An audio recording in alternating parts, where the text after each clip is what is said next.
Halo guys, ketemu kembali bersama saya Romo Matis, tentu di Fransiskus 67 Ribon. Yes. Kali ini saya berada di Kapel Gria Assisi, rumah retret milik suster-suster OSF Ordo ketiga, pengikut Bapak Fransiskus Ordo ketiga regular, suster ya. Iya, betul. Nah, dan saya bersama dengan salah satu anggota suster OSF Semarang, yaitu Suster Clarentine OSF. Iya, Romo. Suster kita ini terkenal sebagai suster yang senior di bidang pendidikan karena banyak waktunya dan usianya habis di dunia pendidikan, suster ya. Dan kita punya kesempatan berahmat kali ini berada di Gria Assisi ini, mau bincang-bincang sebentar, kita mau ambil dan tangkap inspirasi yang menarik dari suster kita ini di usia yang senior tapi tetap semangat dan tetap bergembira dan tetap enjoy. Apa kabar Suster Clarentine? Kabar baik, Romo. Kabar baik, Suster ya? Kabar baik. Oh iya. Ini lagi apa kegiatannya, Suster? Hari Kami ini? ada kursus lokakarya kepemimpinan Kepemimpinan di ya? Bandungan ini. Di Oleh Bandungan, OFM. ya? Oh gitu. Itu dia. Termasuk Romo ya. Oh gitu. Suster sekarang bertugas di mana? Saya bertugas di pendidikan Tanjung Priok. Tanjung Priok ya? Marsudin, Tanjung Priok. Tanjung Priok ya? Betul. Dan suster kita ini kalau lihat tampang wajahnya tentu bukan dari Jawa, suster ya? Iya. Dari cara bicaranya dan juga gesture casingnya lah. Iya. Bukan dari Jawa, suster kan? Iya, saya bukan dari Jawa, Romo. Dari mana, Ustaz? Saya dari Flores. Dari Flores? Iya. Flores mana? Dari Flores Timur, dari Adonara. Adonara? Iya. Sebuah pulau yang... Sebuah pulau dekat Larantuka, Larantuka ya? Betul. Kalau suster-suster OSF Semarang itu kan kebanyakan hampir mayoritas itu dari Jawa ya? Iya, dari Jawa. Tapi akhir-akhir ini sudah mulai lebih banyak juga Bercampur dari luar Jawa ya. Dari luar Jawa juga ada ya.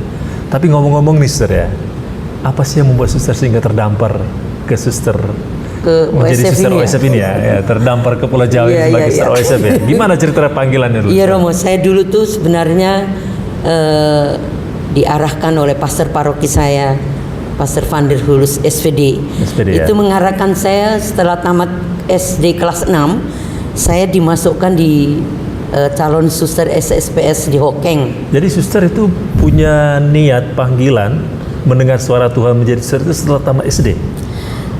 Tidak, pada waktu saya kelas 5 SD, itu saya melihat kakak-kakak yang sudah jadi suster di Renya Rosari. Kakak ada- kandung suster? Bukan, kakak sepupu. Kakak sepupu ya? Ya, itu mereka keliling-keliling di sekolah kami ya. Terus saya merasa tertarik ingin jadi suster, lalu saya memberitahu kepada orang tua saya bahwa saya nanti kalau sudah besar ya, sudah tamat sekolah SMA atau begitu, saya mau jadi suster begitu. Oh, jadi sejak kelas 5 SD sudah punya Sejak niat kelas ya? 5, betul. Dan disampaikan kepada orang tua? Ya, sudah saya sampaikan orang tua. Lalu kemudian suster tadi tamat SD langsung ke Hokeng. Hokeng. Jadi calon suster itu di sana SSPS itu mulai dari SMP ya mereka. SMP? Mendidik calon itu mulai dari SMP. Jadi suster sebagai calon SSPS? Iya, betul. Waktu SMP itu? Waktu SMP itu. Tapi karena di ruang rekreasi itu tersedia brosur-brosur dari kongregasi lain juga ada. Salah satu termasuk kongregasi OSF. OSF Semarang ini? Iya, dan saya persis baca brosur itu ada seorang suster yang tertawanya itu menarik gitu loh. Saya memprediksikan lihat di foto itu ya, di brosur itu ya? Iya, betul, sangat-sangat menarik untuk saya dan kelihatan bahagia sekali. Dan saya pingin jadi suster di kongregasi OSF itu. Ya? Lalu saya kirim brosurnya ke pastor saya, pastor paroki itu. Ternyata setelah dipelajari, pastor itu telepon ke Jawa ya, lalu berkomunikasi dengan suster provinsial pada waktu itu namanya Suster Francisco Bostris. Orang Belanda, ya? Orang Belanda. Nah, mereka sama-sama dari Belanda ya. Lalu ternyata kakaknya pastor itu juga OSF loh. Kakaknya pastor paroki suster? OSF yang pada waktu itu bertugas di Jenderal Roma. Lalu ternyata juga suster Madeleine Van der Hulst namanya ya. Itu satu lekting dengan provinsial kami, Suster Francisco Bostris itu. Jadi klop. Terus saya merasa ada jalan ya. Pastor juga terus ngatur-ngatur semuanya itu. Orang tua juga sudah setuju. Lalu pastor nganter dengan ayah saya nganter ke Semarang. Yang mengantar pastor paroki? Iya, yang mengantar pastor paroki dengan ayah saya. Karena ayah saya itu memang kerja di paroki ya. Jadi sebagai ketua dari sekolah perserikatan pekerja dari anak-anak muda di Adonara itu. Jadi suster setelah tamat SMP langsung ke Jawa? Iya, langsung ke Jawa. Sebagai gadis remaja ya? Langsung ke Pulau Jawa? Langsung ke naik Pulau apa, Jawa. Sir? Naik kapal laut? Ya kapal laut, habis itu plane, habis itu becak, habis itu pokoknya semua kendaraan-kendaraan itu diperkenalkan semua. Walaupun saya waktu itu agak sedikit keliru naik becaknya. Tapi waktu suster memilih mau pengen jadi suster seperti dalam brosur itu, suster OSS, suster SSPS-nya gimana waktu itu diizinkan? Suster SSPS itu sempat agak marah dengan pastor. Karena kan mereka sudah mempunyai pikiran bahwa saya akan jadi suster di situ, walaupun saya nakal, tapi nakalnya nggak tahu kok mereka kok tetap mempertahankan itu loh. Lalu kan pastor itu bawa saya ke Jawa itu, dipikirnya itu pastor melarikan saya itu loh. Dan itu pastor paroki saya kan. Terus di Kiwang Ona itu kan ada SSPS. Itu Mudir Guntil itu dari Jerman ya. Itu yang mudir di situ. Lalu saya cuma ditanyai. Di waktu itu saya namanya Yosefin ya. Mudir itu bilang, "Yosefin, panggilan itu tidak boleh dipaksakan oleh Romo." Saya kan tidak ngerti apa-apa ya, saya cuma tersenyum-senyum aja. Tidak jawab apa-apa ya. Tapi dalam perjalanan itu pastor ini kayaknya dimarahi sama SSWS. Jadi mengarahkan saya ke Jawa itu. Pastor sempat dimarahi sama suster-suster SSWS. Tapi waktu itu sama sekecil saya tidak terlalu peduli soal itu. Yang penting saya menemukan panggilan ini. Dari brosur itu ya? Dari brosur itu. Mau pengen jadi suster seperti ini ya? Tidak tahu bahwa nanti di biara ada seperti apa ya, ya. Tapi saat itu kan saya merasa saya tertarik betul, sungguh pingin masuk di biara ini. Dan memang saya pikir ini jalan Tuhan ya.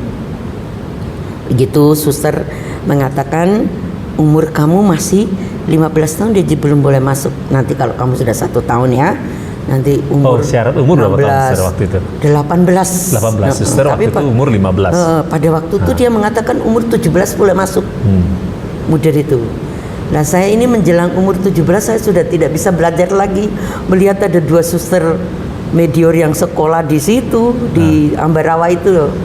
Aduh, saya pingin sekali cepat jadi suster seperti itulah gitu loh. Lalu saya coba nulis surat. Ternyata surat saya diizinkan loh. Diizinkan langsung jadi suster? Padahal saya belum 18 tahun. Belum juga umur 17. 16. 16. Sudah pakai jubah suster itu? Belum ya, masih anak ya. Postulan, aspiran ya? Ya, jadi ketika diizinkan masuk di umur 16 tadi, saya juga tidak berpikir umur 16 itu boleh tidak, yang penting itu sudah diizinkan ya. Masuk sebagai postulan, sudah mengenakan pakaian biara postulan ya saat itu ya. Lalu selanjutnya ya masa pubertet itu di dalam novisiat itu. Novisiat ya. Jadi sikapnya sudah tidak karu-karuan, tapi saya tidak pernah dipending loh, lolos terus ya. Lolos jalan lancar. Jalan lancar saja. Bahwa di dalam biara itu bahwa ada suster juga yang iri hati dan seterusnya itu. Tapi saya saat itu nggak pikir itu dan nggak peduli bahwa ada teman begini begitu, dan tidak peduli. Dan saya tetap jalani terus sampai selesai dan sampai kaul kekal ya. Sampai kaul kekal saudara ya. Kaul kekal. Sampai kaul kekal dan tahun saya berapa merasa ya. Tahun berapa kaul kekal? Tahun 79. Oh, saya sudah lahir, Ustaz. Sudah lahir ya? Jadi suster kaul kekal berapa orang angkatannya? Angkatan saya itu sebenarnya 7 orang ya. 7? Tetapi yang dari Flores hanya suster? Yang dari Flores cuma saya. Di zamannya suster masuk itu apa ada juga putri-putri dari Flores ya, dari NTT? Ada, sudah ada, kakak-kakak sudah ada. Sudah ada yang sudah kaul kekal? Sudah kaul kekal sudah. Oh, sudah ada. Berarti sudah yang dari Manggarai suster ada. Oh, sudah ada yang mendahului suster ya? Iya, saya mendahului. Ternyata saya ya tinggal itu ikut kakak-kakak itu ya. Enggak culture shock, Ustaz? Enggak. Ketika suster masuk dari Flores nih, masuk ke Jawa di tahun berapa waktu itu? Tahun 69 ya. 69 sebagai gadis 69, remaja yang iya. masuk ke Pulau Jawa. Masuk tahun 70 kalau saya 70. tidak salah. Nggak sok lihat perubahan Saya sama perbedaan sekali budaya. nggak sok. Pokoknya itu perjalanan saya itu happy saja gitu loh. Happy saja ya. Tidak ada rasa takut, nggak ada rasa bahwa saya nanti gagal jadi suster juga nggak terpikir sampai ke situ. Semua aja Itu loh. lancar. Semua lancar-lancar. Dan setelah kalau kekal, baru kita bisa merefleksikan bahwa ini Tuhan sungguh-sungguh panggil saya. Tapi ada sesuatu yang sangat menarik buat saya itu. Ketika saya mau masuk biara, ibu saya itu tidak menyetujui sebenarnya. Ibu tidak setuju ya? Ibu. Bapak Karena setuju? saya anak pertama. Oh, saudara pertama, putri pertama. Putri pertama itu kan harus mempersiapkan belis ya untuk saudara-saudara saya yang laki-laki kan, Artinya, adik-adik yang laki-laki. kalau saya saudaranya suster, saya kehilangan gading ya. Ah itu kehilangan gading, betul. Gading tuh? Iya betul. Jadi Romo. kalau perempuan menikah kan keluarga besar dapat gading. Dapat gading, nah itu kekayaan kan, ya toh. Ibu saya sebenarnya itu tidak menyetujui, marah-marah pada Marah-marah, berangkat. saudara. Kalau ayah saya mungkin terpaksa ya, karena ada pastor. Pastor paroki. Iya tuh pastor paroki. Tapi saya enjoy aja, saya tidak peduli dengan ibu marah-marah dan ayah juga kelihatannya ya pada waktu perpisahan nangis ya. Tapi ya bagi saya nggak persoalan. Dan pada waktu postulan saya itu tanya sungguh-sungguh pada Yesus ini. Ini benar-benar saya di waktu meditasi doa itu saya tanya, Tuhan Yesus, kalau Tuhan Yesus sungguh manggil saya, nanti kalau ibu saya melahirkan lagi, tolong jangan lahir anak laki-laki, tapi lahirkan anak yang perempuan. Rupanya perempuan suster sendiri waktu itu. Perempuan ada waktu itu masih tiga ya. Saya minta supaya nanti saya perempuan. minta supaya ada perempuan laki gitu loh, karena saya pergi belis ini kan otomatis tidak ada ya. Iya. Tapi waktu itu saya bilang ya dengan polos saja bilang pada Yesus ya, bahwa Tuhan Yesus, kalau Tuhan Yesus panggil saya betul, kalau ibu saya itu masih diizinkan melahirkan, jangan beri yang laki-laki, tapi lahirkan yang perempuan, 2 atau 3 lah gitu loh. Ternyata benar. Dijawab Tuhan, Jawab Tuhan.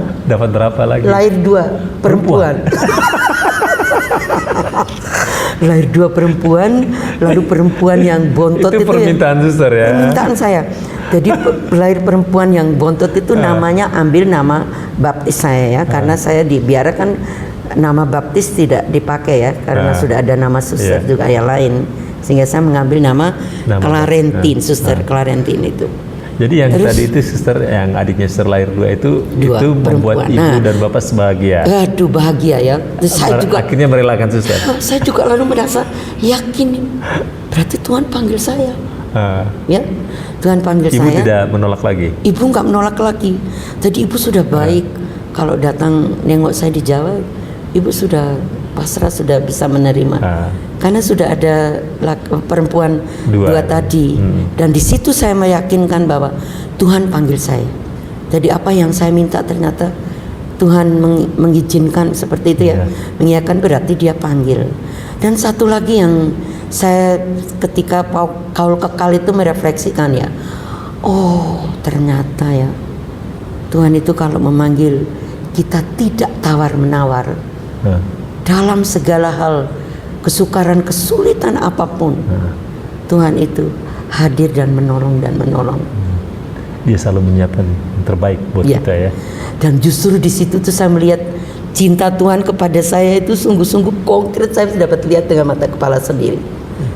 Dan dalam perjalanan semua itu, Pastor, saya sungguh-sungguh merasa kagum ya, bahwa Tuhan itu sungguh mencintai saya. Di luar dugaan kita. Di luar dugaan.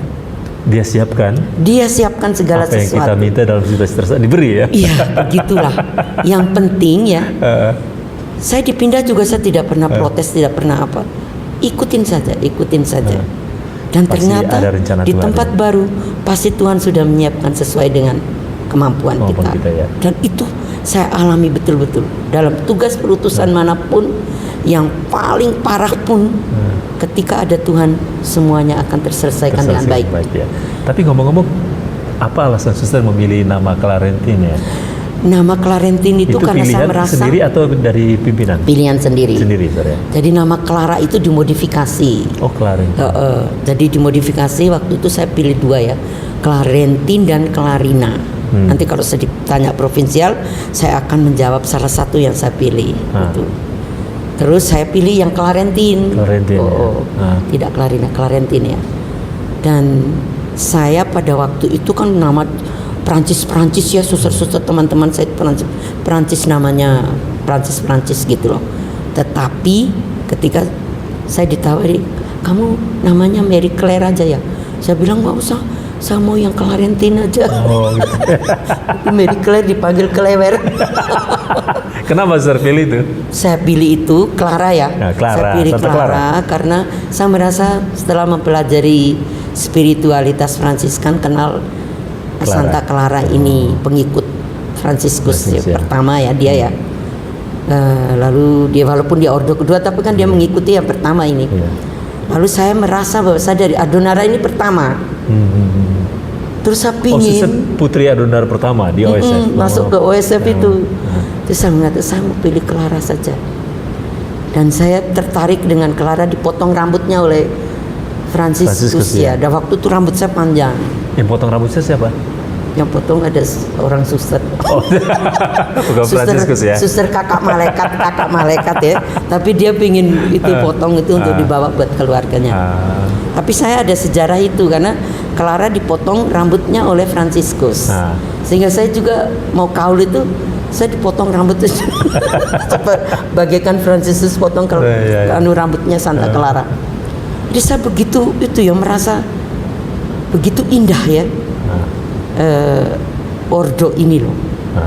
Bagi saya ya. Sangat indah karena apa?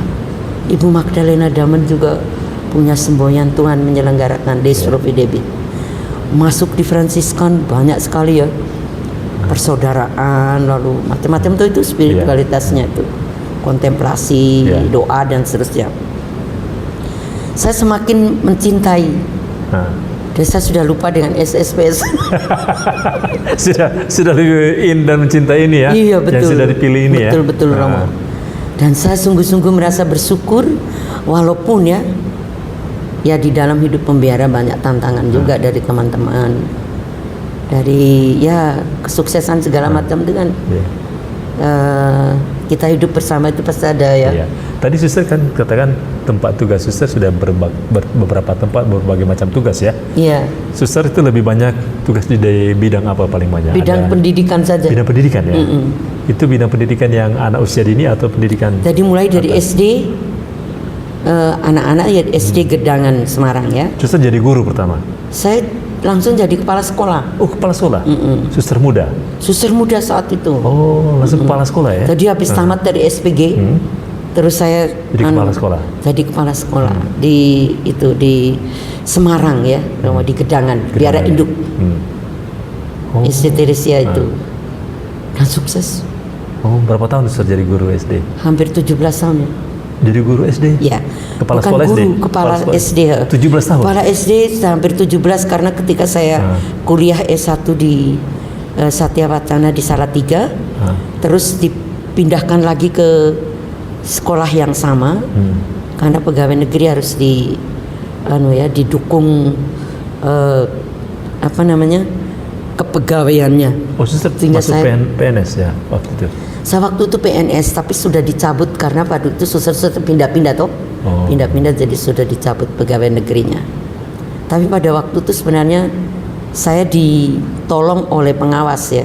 Pengawas sekolah sementara ketika dipindah-pindah itu. Tapi akhirnya udah banyak-banyak macam-macam ya.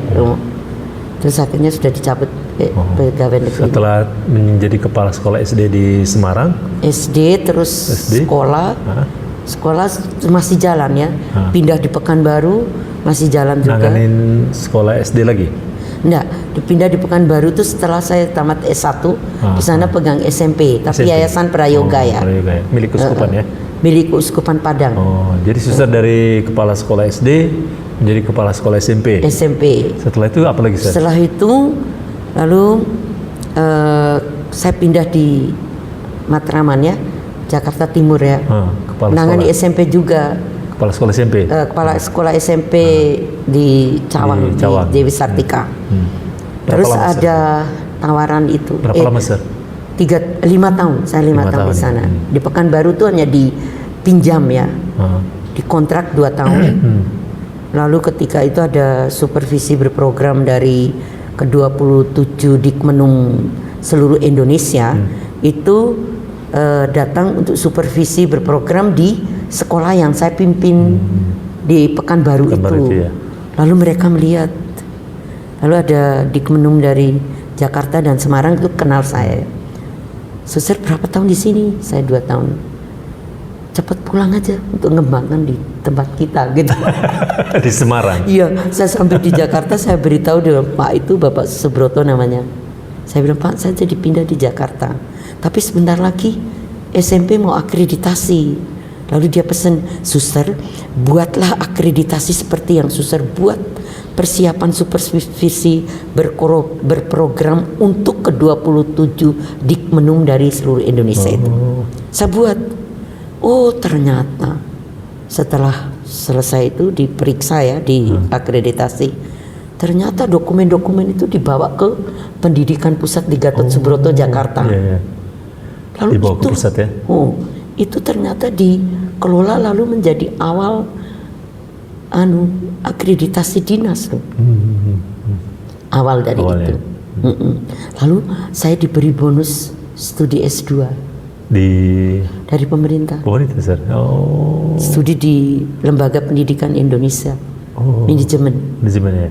Saya ambil manajemen sumber daya manusia. 2 tahun. 2 tahun setelah itu terus diboyong ke ASMI Santa Maria. ASMI Santa Maria. Di kader di situ menjadi direktur. Itu tidak lagi pendidikan anak usia dini ya? Tidak. Jadi itu sudah masuk jenjang perguruan tinggi. Ya. Nah, saya tidak mengerti itu semua ya. Tapi itu semua adalah jalan Tuhan. Berapa tahun Suster di ASMI? 13 tahun. Yang lebih lama di mana, Suster? Di pendidikan yang lebih lama usia itu dini di Gedangan, Semarang. Yang SD. Pendidikan SD itu ya, usia dini itu ya. Itu kalau berganti ya, itu lebih lama. Lebih lama situ ya. Kalau yang di ASMI Jogja itu 13 yang tahun. Yang di ASMI Jogja 13 tahun. Besarnya. Sampai itu tuh ASMI yang dari awal sudah mau hampir bangkrut ini ya, Romo.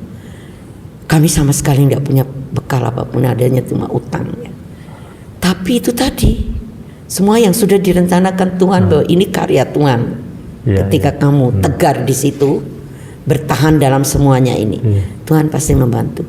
Dan saya punya pengalaman sangat istimewa di itu ya, ASMI itu ketika saya menggantikan direktur lama, itu saya melihat ternyata di ASMI itu cuman ini ya 80% beasiswa.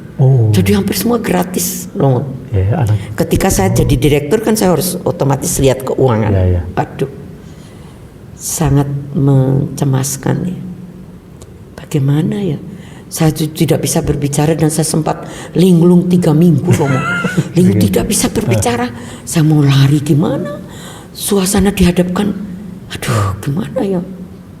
Uang mau habis. Akhirnya 3 bulan sudah habis. Terjawab, Romo. Tuhan menyiapkan lagi. Tuhan menyiapkan sesuatu yang baru lagi. Jadi tapi harus melalui, saya harus linglung 3 minggu gitu loh. Tapi saya tetap di kapel, tetap di hadapan Sakramen Maha Kudus. Saya biasanya tidak betah ya duduk lama itu, tapi ini terpaksa duduk lama pagi siang malam. Dan suatu ketika saya bersimpu di depan tabernakel, di situ kan ada hati kudus Yesus yang besar itu ya. Ketika mau tidur itu suster-suster nggak tahu kalau saya ada di situ, mereka kunci semua kapel, sakrisi kunci, jadi saya tidak keluar, saya tidak bisa keluar dari situ. Tapi saya sampai pagi Romo. Ternyata itu Tuhan punya rencana ya. Walaupun saya digigit nyamuk apa, tapi saya tidak merasa. Karena orang stres itu kan nggak merasa digigit apapun, tidak merasa ya. Dan waktu itu pagi hari suster-suster bangun, mereka buka itu saya masih tetap di situ. Saya tidak mau mencemaskan mereka kalau saya ada di situ, mereka kunci saya tidak peduli itu. Saya terus naik mandi, terus meditasi. Di meditasi itu ada satu buku kecil yang dari Sanata Dharma yang untuk renungan para mahasiswa itu loh, Romo. Di situ pesan-pesan Tuhan untuk saya. Pesannya luar Sudah biasa. temukan pesan di situ ya. Luar biasa. Yang saya tidak sadar bahwa itu Tuhan menuntun saya di ASMI itu. Karena ASMI mau kolaps. Dan itu buku itu mengatakan begini. Saya sedang mikir keuangan tidak ada, dia malah di situ diberitahu pemimpin rohani tidak butuh uang. Di buku itu loh tertulis. Tapi butuh roti. Aduh. Pemimpin rohani tidak butuh uang, tetapi ya mintalah pada Allah Bapamu di surga. Pemimpin jasmani itu sifatnya sementara. Itu tulis di buku itu. Lalu ada 7 butir ke bawah itu saya sempat tidak membaca ya. Tetapi justru 7 butir itu secara tidak saya sadari 7 butir itu menuntun saya di ASMI dalam tengah kesulitan sampai ASMI nomor 1 se-Indonesia. Waduh, luar biasa nih. Berapa tahun Suster itu ya?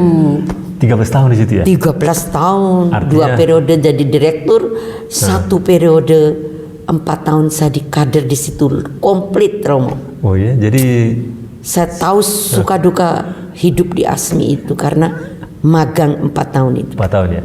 Jadi pengalaman Suster kan pertama pendidikan anak usia dini SD ya. Lalu kemudian SMP, SMA pernah. Setelah ini SMA belum. Belum ya. Belum. Berarti dari SMP lompat ke perguruan tinggi akselerasi ke perguruan tinggi. Perguruan tinggi S1 ke S2. Ini semua itu tidak dari tahu. SMP ke S1 ya, D3 ya. Dan semua itu kongregasi tidak menyekolahkan. Yang menyekolahkan saya S2 itu pemerintah. Pemerintah ya. Bonus pemerintah karena saya membuat supervisi berprogram tadi itu loh yang dijadikan awal ini ya akreditasi dari ini pusat itu. Pusat ya. Dinas apa yang Suster alami sebagai sebuah pengalaman berkarya mulai dari pendidikan usia dini, kemudian SMP dan lompat ke jenjang perguruan tinggi ya. Di mana pengalaman yang paling berkesan menurut Suster? Pengalaman yang paling berkesan tuh hampir semua itu pengalaman berkesan ya? Romo. Tapi berkesan untuk saya itu yang ini tadi di ASMI itu ya, karena saya menemukan langsung dari meditasi itu bahwa Tuhan sungguh mencintai saya. Dan juga ketika saya postulan itu postulan minta supaya ibu saya melahirkan 2 anak perempuan tadi untuk menjawab supaya saya tahu pasti bahwa Tuhan memanggil saya. Jadi Tuhan manggil saya satu itu, yang kedua memang Tuhan mencintai saya karena pada waktu saya dipanggil masih muda, saya tidak pernah tawar-menawar, langsung masuk. Ada orang suster mengatakan, nanti dipelihara ada begini-begini, kamu nanti menyesal. Saya tidak peduli, Romo. Jalan terus pokoknya. Tidak memikir apa. Jadi yang paling berkesan itu di ASMI ya? Lalu yang terakhir itu di ASMI itu. ASMI itu bahwa saya sempat linglung 3 minggu dan menemukan sabda Tuhan yang menuntun saya untuk lalu setelah saya mau pindah ke Tanjung Priok, baru saya membaca lagi itu buku. Aduh, ternyata 7 butir itu menuntun saya sampai dia mengatakan yang terakhir, ada pendelegasian tugas jika Allah Bapamu di surga berkenan.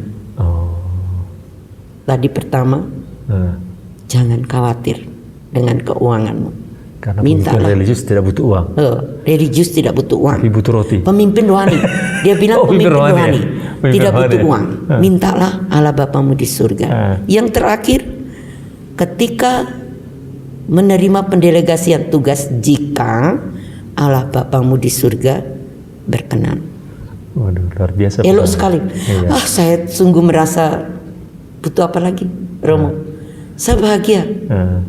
Walaupun penderitaan cukup banyak juga saya sebenarnya tidak banyak itu ya, penderitaan bukan dari saya ya, dari semua yang ada di sekitar lingkungan. Menemukan bahwa ketika menjadi seorang yang berkarya di bidang pendidikan di perguruan tinggi tadi, menemukan betul itu ya, passion suster Iya, ya, menemukan mendampingi anak-anak muda ya. Iya betul. Selama 13 tahun kan? 13 tahun. Nah, karena ASMI nomor 1 se-Indonesia di tahun 2008 itu, saya terus pergi kemana-mana, ke pulau mana saja, ke Flores, ke Pontianak, ke Kalimantan, Sumatera, MOU dengan yayasan-yayasan, sehingga murid meledak, banyak murid. Banyak ya. Sehingga saya membuat asrama di ASMI itu ada 3 ya. Asrama putra, asrama putri yang di luar itu, asrama putri juga yang di belakang, putra putri yang di belakang di Pondok Sejahtera itu. Zaman suster itu kan artinya banyak ya murid mahasiswanya ya.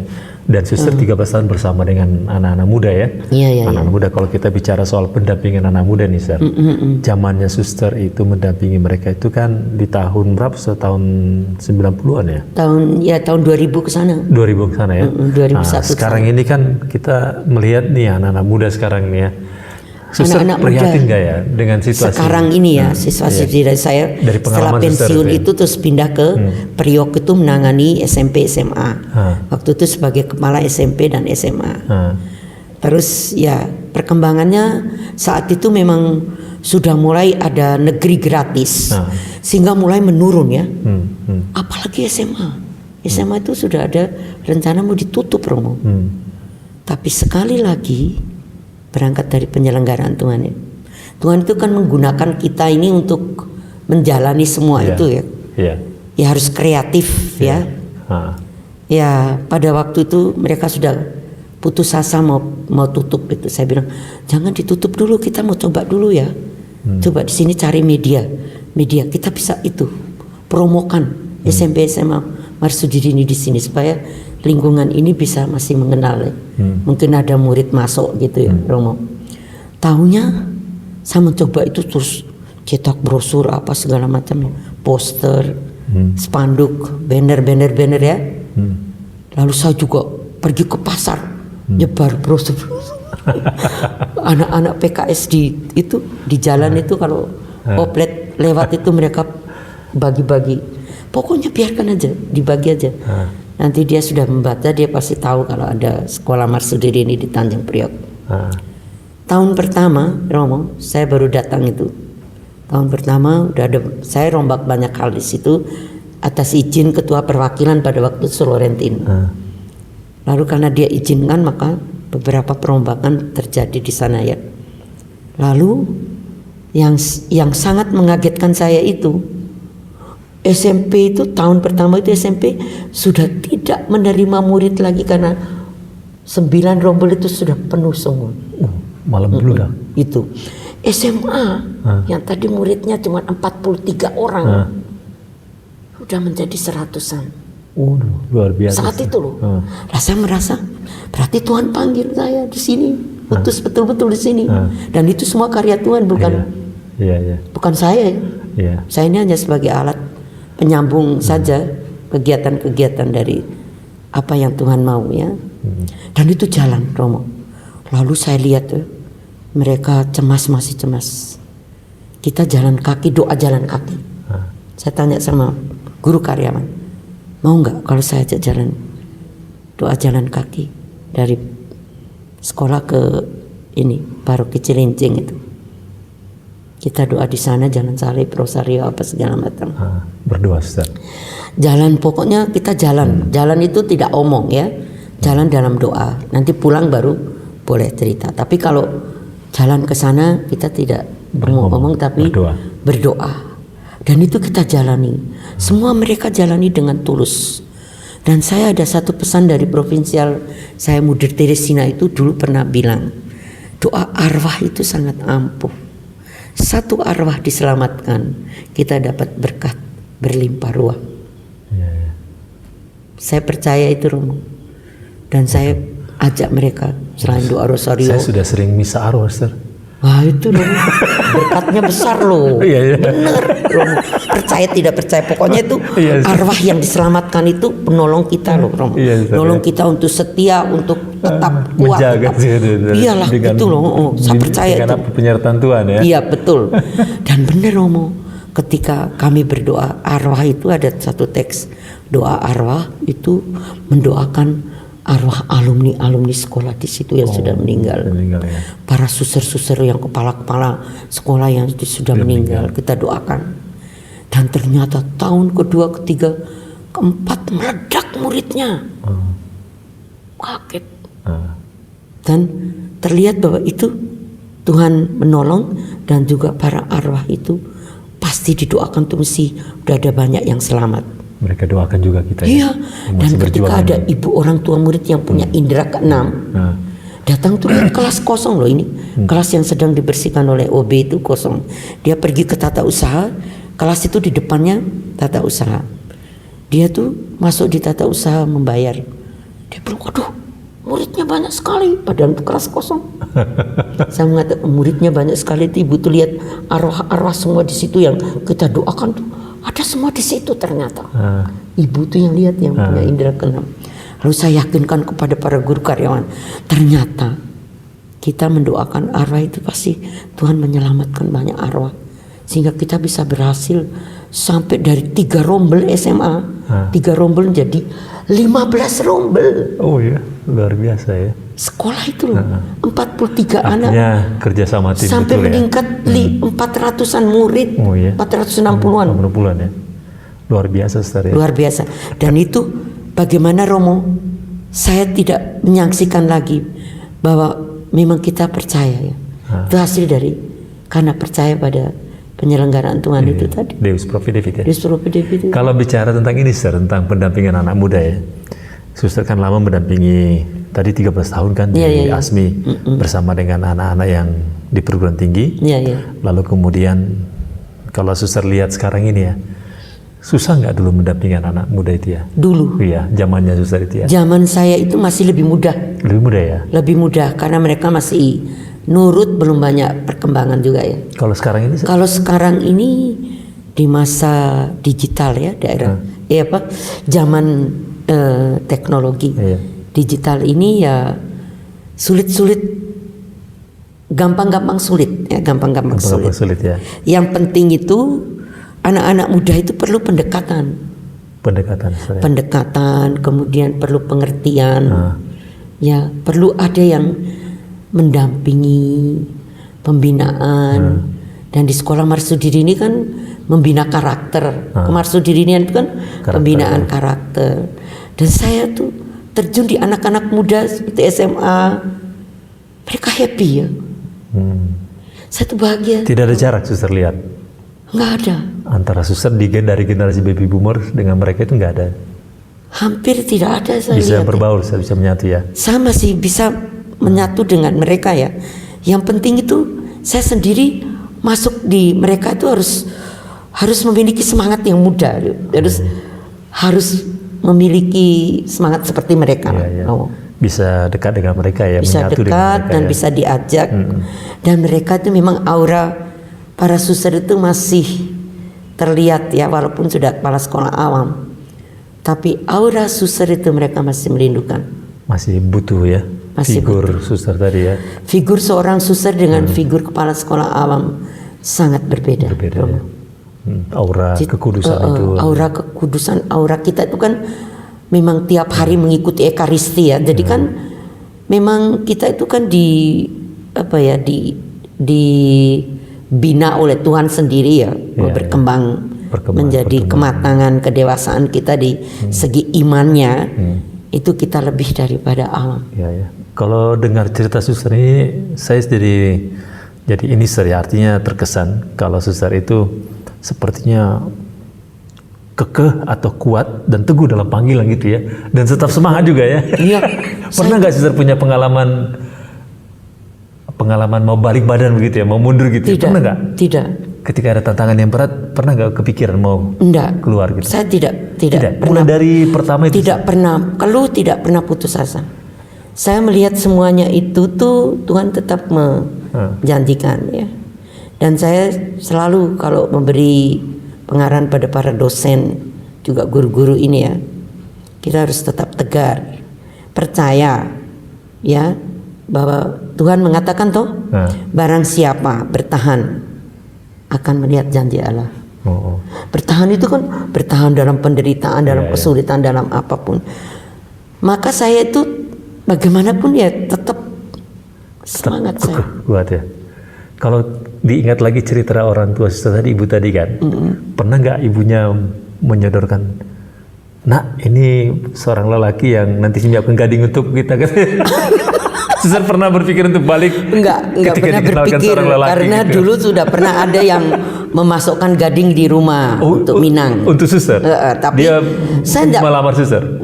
Tetapi orang tua saya tidak. Waktu itu suster di mana? Di Jawa? Enggak, di Flores. Waktu itu saya masih SD. Mas SD sudah dilamar? Sudah dilamar, ada yang sudah masukkan gading di rumah. Tapi akhirnya karena di halaman itu, mungkin mereka ada di halaman itu, ketika jam 12 itu tidak diangkat ya. Akhirnya saudara-saudara saya mengangkat gading cuma-cuma. Artinya gading diserahkan untuk suster, untuk keluarga suster. Jadi mereka tuh maunya itu gading dimasukkan rumah itu supaya saya dipinang untuk itu. Tetapi orang tua saya kan tidak menghendaki itu juga. Lalu gading itu sebenarnya sudah dibuka pintu jam 12 malam, mungkin mereka sembunyi di sekitar halaman itu, kalau mau ambil ya silakan ambil. Tapi di atas jam 1 itu mereka tidak angkat. Lalu akhirnya ada saudara saya yang angkat masuk rumah. Hanya saya tetap dijaga gitu. Sekolah itu tetap dijaga, jangan sampai nanti saya diculik oleh yang beri gading. Oleh yang beri gading itu kan. Oh, jadi suster dijaga terus sama orang tua? Dijaga terus. Oh, suster nggak ingat lagi tuh ya gading itu untuk balik lagi? Gading itu tidak bisa balik lagi. Ketika sudah jadi suster nih? Sudah jadi suster, jadi gading itu jadi milik cuma-cuma. Jadi betapa besar ya Tuhan mencintai saya, sampai orang tua diberi gading cuma-cuma loh.